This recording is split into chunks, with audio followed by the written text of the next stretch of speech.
Welcome to EPG Pathshala. I am Dr. Mrinmoy Pramanik. I teach Comparative Indian Language and Literature at the University of Calcutta. Today we'll discuss a module from Comparative Literature, Drama in India, and the module is on impact of Marxism and Freudian Psychoanalysis in Indian theatre. The content of this module is written by Shubhodip Kumar, University of Hyderabad. The early 20th century was an age of assertion for Indian theatre. The Proscenium theatre had been firmly established as the dominant mode of theatrical expression in urban India. If any ideology is to be identified with the general trend of the period, it would be nationalism. Huge number of historical and mythological themes were presented, but still a nationalist reading of most of these plays is possible. In the late 19th century, drama was constantly attempted to be censored and sanitized by the colonial state, but the practitioners too constantly devised ingenious methods of scuttling sedition laws and presenting their content. European playwrights were also looked up as models and European ideas were often borrowed. Shakespeare remained a model, and numerous renderings of Shakespearean plays were staged in both English and regional Indian languages.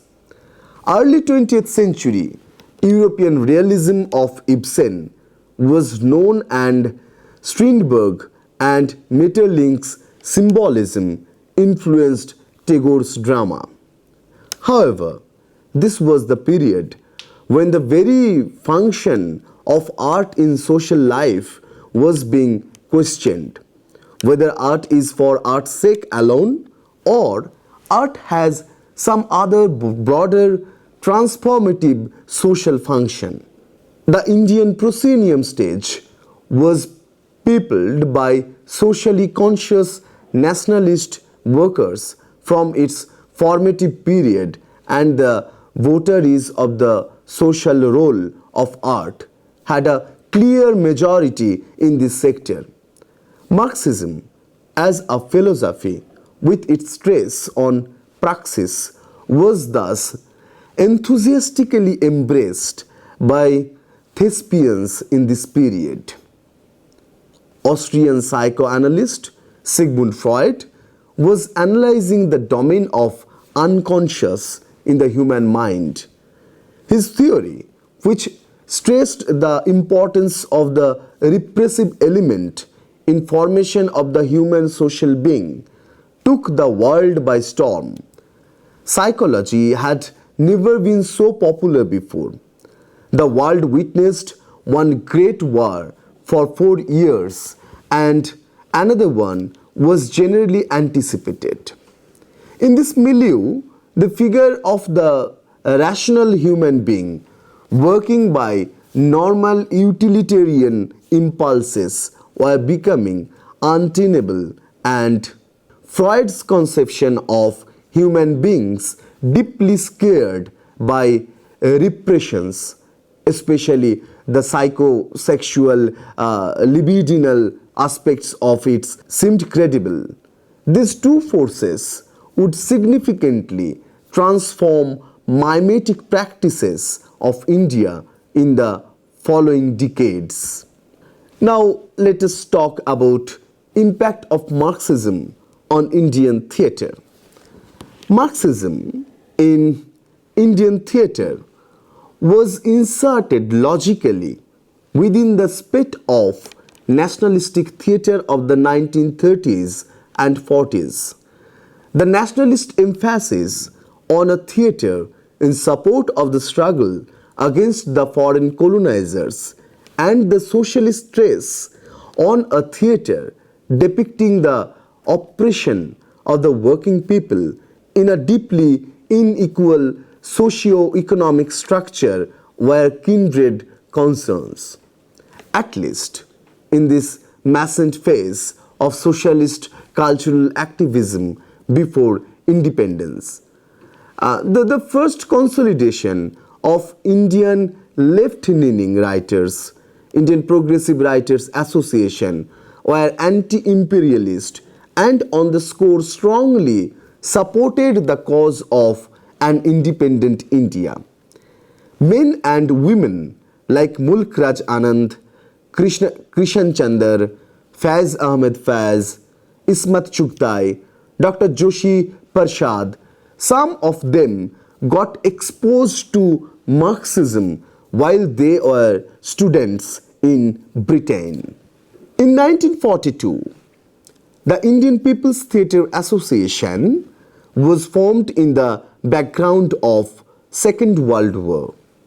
The young members of the group, all of whom would later be stalwarts by their own right in the annals of Indian drama, were committed to an ideology of interventionist art.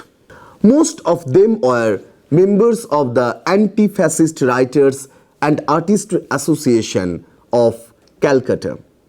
They were influenced by Russian socialist realism. For a model, they looked towards the productions of the Moscow Art Theatre in 1930s and the reproductions of Odet's plays in the group theatre of New York. With the onset of the Bengal Famine of 1943, the members engaged in full-time aid work in cooperation with the Communist Party of India.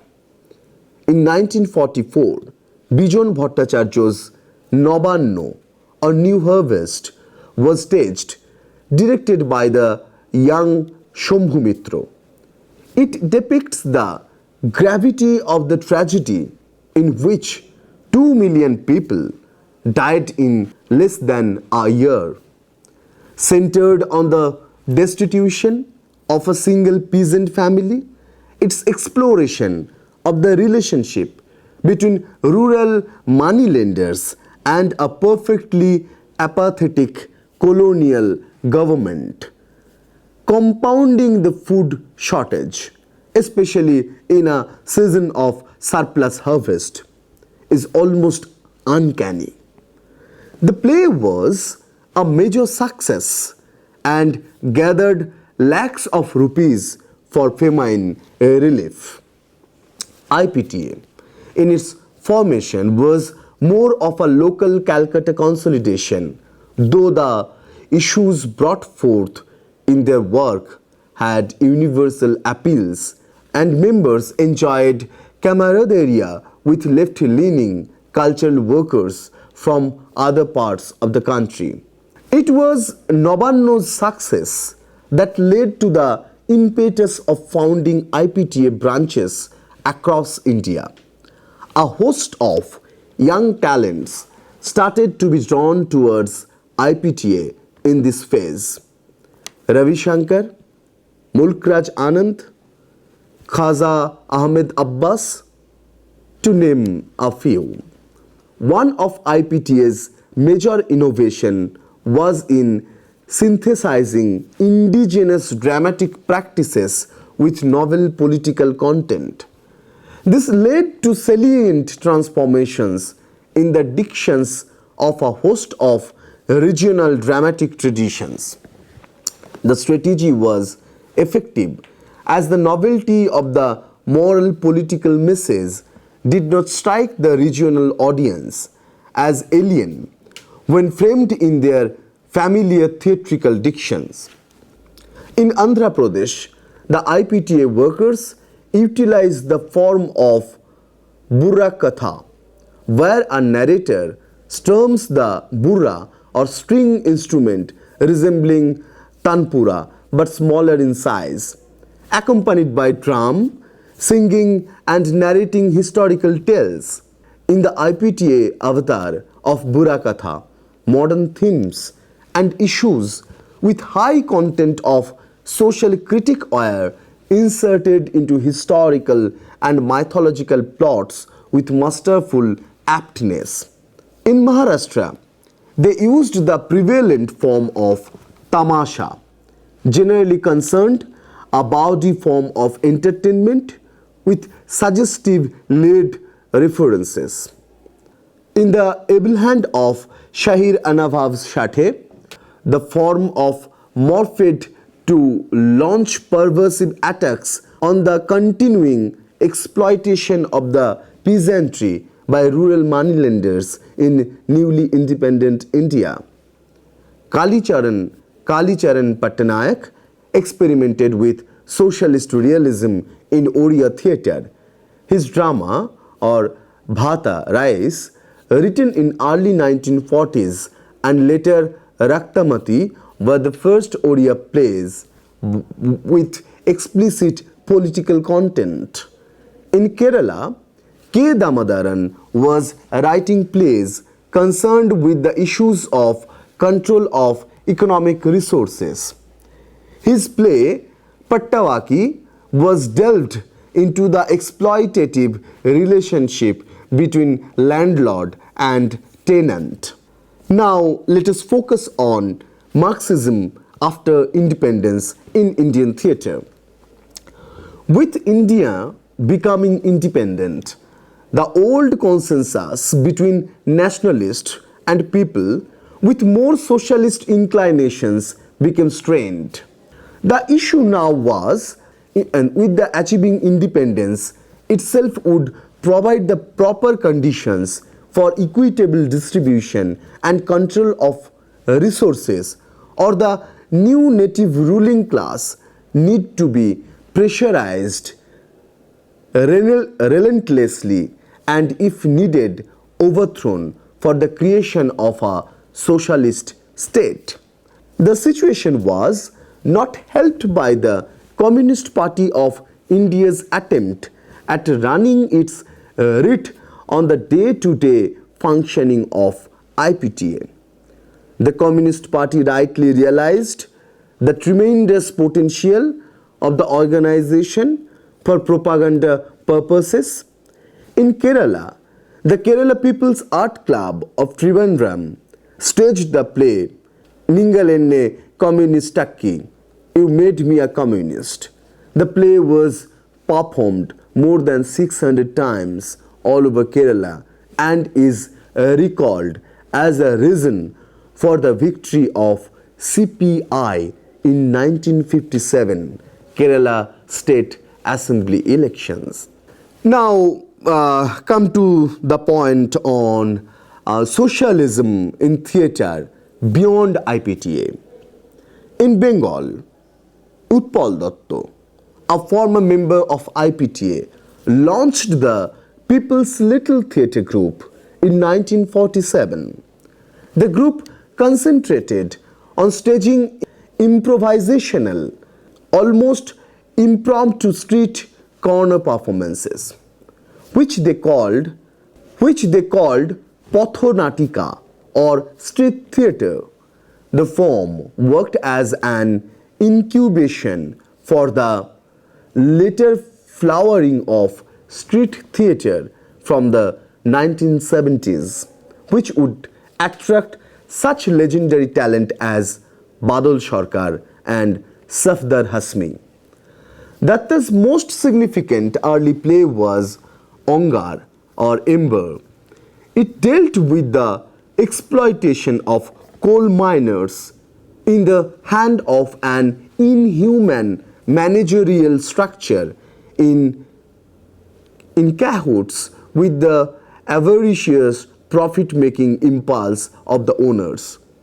In 1960s, Datta, along with a number of his cultural comrades, shifted allegiance from the CPI to the recently formed Communist Party of India, Marxist.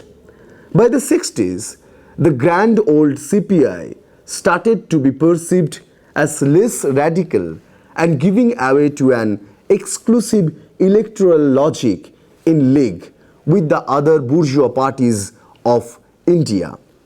Datta propounded his idea of a political theatre as a revolutionary theatre must preach revolution. It must not only expose the system but also call for the violent smashing of the state machine. After his shift to the CPIM, he produced Tir or Arrow, Din Bodoler Pala or Play of Changing Times. In these plays, his constant theme was the raging atrocities of state security establishments against dissenters and the moral approval of the people's right to resist it and defend themselves, even by violent means. He took on the popular Bengali traditional theatrical form of Jatra, and the old form was vitalized with novel themes that general Jatra audience were rarely exposed to: Lenin, fall of Berlin, Vietnam, Indigo Revolution. Another person from the People's Little Theatre Group of Calcutta, Onal Gupta, wrote the play Rokter Rong or Color of Blood about the peasant struggle and the resultant atrocity meted out by Indian security forces in Naxalbari. Datta and his comrades, example of dissenting from reductive party dictates, perhaps influenced the women of Miranda House College to stage India 69. Influence of socialist realism exists with formative elements of absurd, a characteristic of Datta's later plays. Openly irreverent of all political parties, including both communist parties. The play ran with the announcement, not merely to understand the world, but to change it. It is a reference to Marx's famous thesis on Feuerbach. Philosophers had only interpreted the world in different ways. The point is to change it. Now, let us come into the discussion of from the proscenium to the streets. It was during this time that Badal Sarkar staged his first play, Ebang Indrajit and Indrajit. The play was an enigma from day one of its production and continues to influence major directors both in theatre and films till this day. The play was Brechtian in its motive of breaking down the barrier between the theatrical space of the proscenium stage and the audience below. At the same time, it has absurdist concerns regarding the modern individual's forlornness and lack of meaning in life. At a point in the drama, the author on stage chooses 3 members from the audience as characters for his work. The characters, garb and identities are continuously shifted. Author gets fixated on Indrajit. The play still continues to be regularly performed by various theatrical troupes all over India and abroad. Badal Sarkar was a committed Marxist, and the material bearings of the individual's subjecthood is always traced, unlike a number of Badal Sarkar's contemporary absurdist directors in Europe or North America. At least in formal innovations, Badal Sarkar's move from the proscenium to the Angamanch or courtyard stage was salient. In 1967, he formed the Shatabdi Theatre Group, which produced his old proscenium productions like Ebang Indrajit, Trinsho Shatabdi or 30th century, Pagla Ghoda or Mad Horse, Shesh Nai or No End, in street corner settings. This was a fitting evolution which started from Utpal Datta's experimentation with street theatre. Indeed, the formulation of a coherent practice of street theatre, which Badal Sarkar would call free theatre at one point, influenced by similar experiments by Grotowski in US and later third theatre, came out of an explicit ideological motive to break down the priority of the actors in the actor-audience relationship of traditional drama. Conventional dramatic practice assumes the audience to be a receiver of theatrical science and effects and is supposed to be accept them unconditionally, at least till the duration of the drama. The third theatre movement sought to challenge these assumptions. From the Marxist conviction, art should be a dialogic process of persuasion for a certain preferred politics and should not be preached from a pulpit. Badal Sarkar's Shatabdi focused on the tumultuous situation of late 60s, early 70s Eastern India in the grip of a de facto political war between the Naxalites on one side and the ruling Congress party, which had unleashed a brutal wave of repression against the insurgents and even neutral people. We should remember that a lot of productions mentioned here, along with the directors and troops, were routinely harassed by state authorities, at times by censorship, cancellation of productions due to perceived theatre of public disturbance, and often direct assault on the performers. In the 1980s, another street theatre group emerged as a breakaway of the almost defunct Delhi chapter of IPTA, Jananatya Manch or Janam, as was popularly called. Janam was headed by the fitting successor of Badal Sarkar's tradition, Safdar Hasmi. Janam till performs plays all over India, and in the 30-odd years of its existence, it has staged more than 9,000 single performances, often multiple performances in a single day with audience as large as 30,000 at times. Hoping figures for street theatre, unfortunately, Safdar Hasmi was hacked to death in 1987 by Congress-sponsored goons while a play was in progress. The 90s were bad time for Marxism in India, as it was all over the world, with the dissolution of Soviet Union, the exposes of the repression prevalent in a number erstwhile communist countries, and constant sponsored assertions of the flaws inherent in Marxist ideology. Marxism stopped temporarily to be an ideology of fashion among the younger generation of intellectuals and cultural workers.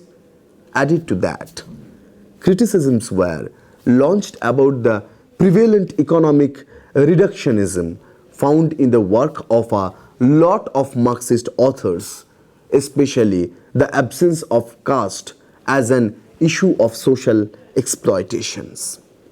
Marxism as an ideology in Indian theatre making a comeback right now, mostly in street theatre or third theatre, which had by now become quite a mainstream form of Indian theatre. However, we have to wait to fully perceive what forms and issues become the recurrent defining features of this phase. Now, let us move to the Freudian psychoanalysis in Indian theatre. Unlike Marxism as a political ideology which took the Indian stage and the street corner by storm and held it in its sway of half a century, Freud's influence had been more muted, indirect, and also more stable when we consider that it had not fallen in and out of fashion like Marxism. Freud was popularized in India in the 1930s and 40s by the Indian psychoanalyst Girindra Shekhar Bose.